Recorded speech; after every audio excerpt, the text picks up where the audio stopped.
So recently I helped out a friend with an application video. The job demanded a workable, portable setup that gave me the highest possible quality I could afford with the most ease of use. So here's a quick run through of my AAA setup.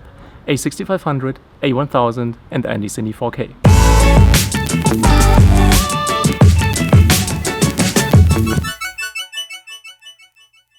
The version of the gimbal that I'm using here is the upgraded version with a payload of 1700 grams, so it can take care of the camera, the heavy prime that I'm using, even a cage, which is optional, and the microphone. The tripod it comes with is plastic, but of a flexible nature, which is very important to be able to set the whole contraption down carefully. The gimbal's batteries are removable, and this is very important to me because this way I can make sure I have enough batteries to get me through any kind of shoot. Although the whole setup is pretty heavy, the gimbal itself has a lightweight all-aluminum build. Its lowered roll axis provides easy access to the camera settings. The best thing about the A1000 upgraded version though is its price tag. It comes in just above 300 US, which considering the quality you're getting is a really good deal. For cable management later on, I apply this little cable clamp to the back of the roll axis. The A6500 in my opinion is the best APS-C camera Sony has to offer. It'll give you great autofocus, great image quality in general, great low light performance, and you can even shoot S-Log profiles. Also, it's the first APS-C camera of the A-line that handles overheating very well. It is little to no problem with the A6500.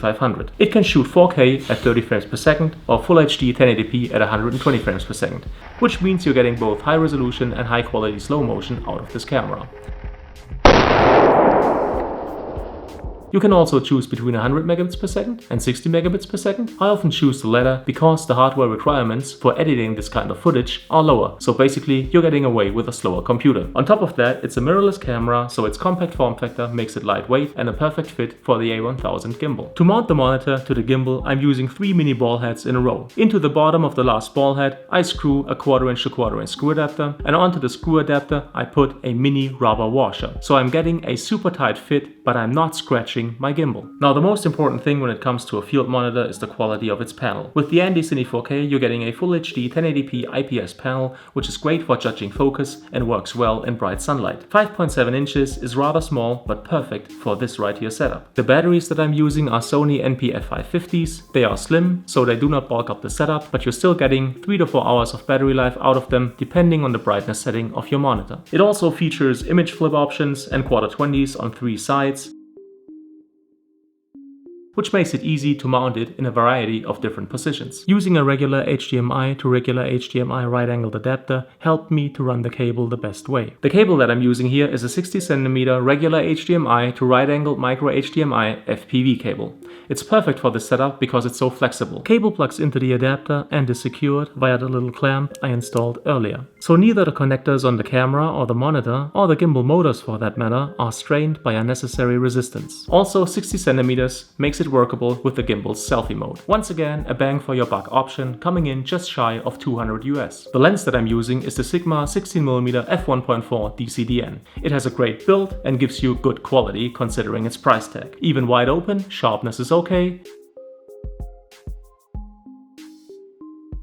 Vignetting is really good, there's little to none even at f1.4, the only problem being chromatic aberration or color fringing, which can be dealt with in post-production if necessary. It'll get you lots and lots of bokeh, aka background blur. So much in fact that your APS-C camera starts looking much more like a full-frame camera. The best thing about this lens though is its autofocus performance. Although it's a third-party lens, it works exceptionally well with the A6500 in both photo and video mode. And even wide open at f1.4 with very shallow depth of field, it is reliable upwards of a 90% even with moving shots.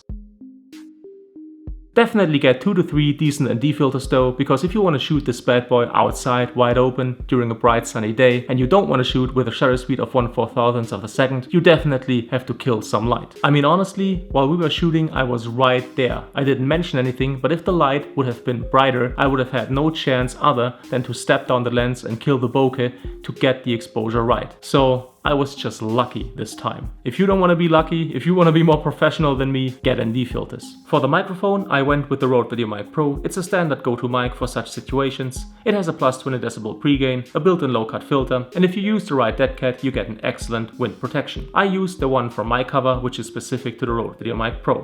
After mounting and plugging the microphone in, I use a tiny cable clamp on the side of the cage to secure its cable. But the best thing about it is, its frequency response chart shows a very good profile for voice voice recording, so basically it's gonna make you sound really good. Now before I wrap this up talking about the problems I had, now you can check out some sample shots.